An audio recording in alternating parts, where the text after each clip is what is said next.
"Henry," cried Mrs. Brown when she arrived with Judy, "what are you doing to that poor bear?" Paddington jumped up to raise his hat, and in his haste he trod on a strawberry tart, skidded on the cream, and fell over backwards into his cup of tea. "I think we'd better go before anything else happens," said Mr. Brown. Judy took hold of Paddington's paw. "Come along," she said. "We'll take you home, and you can meet Mrs. Bird and my brother, Jonathan." Mr. Brown led the way to a waiting taxi. "Number 32 Windsor Gardens, please," he said. The driver stared at Paddington.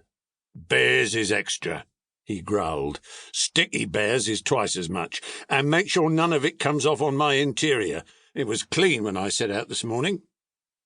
The sun was shining as they drove out of the station, and there were cars and big red buses everywhere.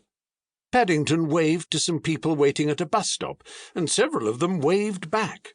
It was all very friendly. Paddington tapped the taxi driver on his shoulder. "It isn't a bit like Darkest Peru," he announced. The man jumped at the sound of Paddington's voice. "Cream," he said bitterly. "Cream and jam all over me coat." He slid the little window behind him shut. "Oh dear, Henry," murmured Mrs. Brown. "I wonder if we're doing the right thing." Fortunately, before anyone had time to answer, they arrived at Windsor Gardens, and Judy helped Paddington onto the pavement. "Now you're going to meet Mrs. Bird," she said. "She looks after us. She's a bit fierce at times, but she doesn't really mean it. I'm sure you'll like her." Paddington felt his knees begin to wobble. "I'm sure I shall, if you say so," he replied. "The thing is, will she like me?" "Goodness gracious!" exclaimed Mrs. Bird. "What have you got there?" "It's not a what," said Judy. "It's a bear called Paddington, and he's coming to stay with us." "A bear?" said Mrs. Bird, as Paddington raised his hat. "Well, he has good manners, I'll say that for him." "I'm afraid I stepped on a jam tart by mistake," said Paddington.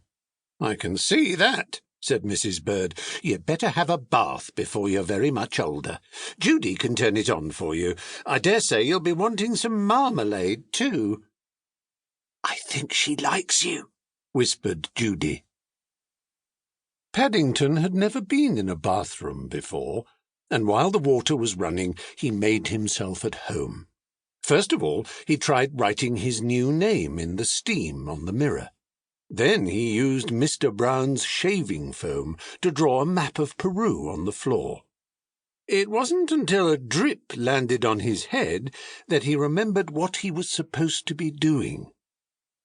He soon discovered that getting into a bath is one thing, but it's quite another matter getting out again, especially when it's full of soapy water. Paddington tried calling out, "Help!" at first in a quiet voice so as not to disturb anyone, then very loudly, "Help! Help!"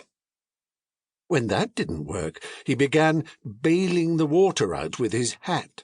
But the hat had several holes in it, and his map of Peru soon turned into a sea of foam. Suddenly, Jonathan and Judy burst into the bathroom and lifted a dripping Paddington onto the floor. "Thank goodness you're all right," cried Judy. "We heard you calling out." "Fancy making such a mess," said Jonathan admiringly. "You should have pulled the plug out." "Oh," said Paddington. "I never thought of that." When Paddington came downstairs, he looked so clean, no one could possibly be cross with him. His fur was all soft and silky, his nose gleamed, and his paws had lost all traces of the jam and cream.